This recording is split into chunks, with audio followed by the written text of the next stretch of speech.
हम विजयलक्ष्मी मिश्र सबके गोर लगै छी।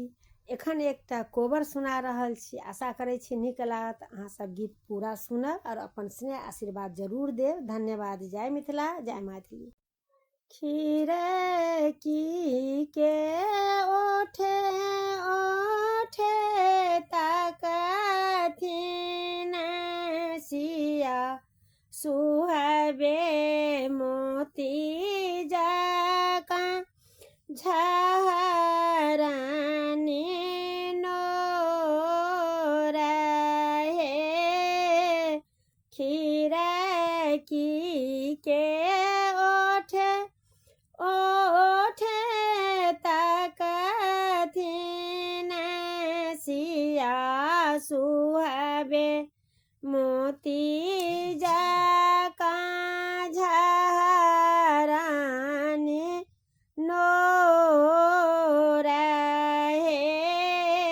घुमैते फिरैते लखिन दुल्हा से रामचंद्र दुल्हा किए धानी नाना बहु नोरा हे।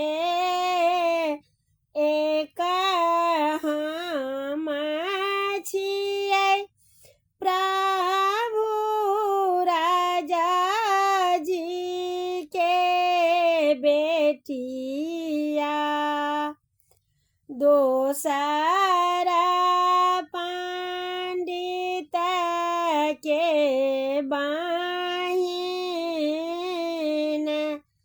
हे। तेसर हम छियै प्रभु अम्मा के दुलारू,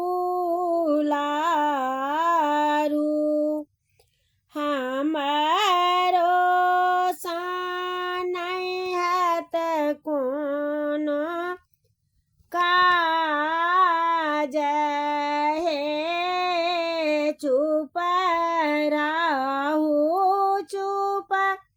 राहु सीता सुहाबे अम्मा लेथिन सब बात सुन हे। बचन जब सुनलनि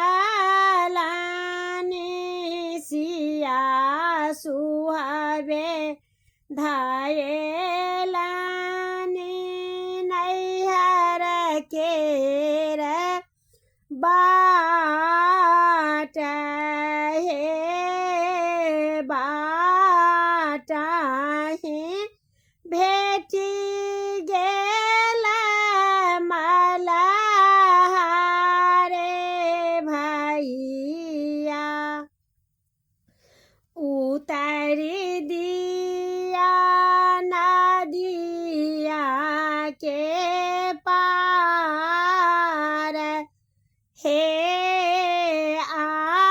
आजुक राति सुहाबे एताहि बिताबियौ, भोरे होइते उतारि देब ओहि पार हे।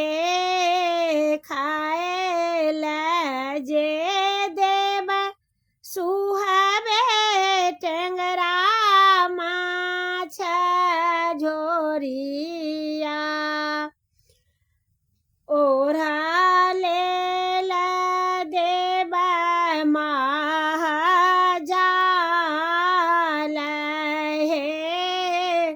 खाए ला जे देब सुहाबे टेंगरा माछरिया, ओढ़ल देब महाजाल हे। चान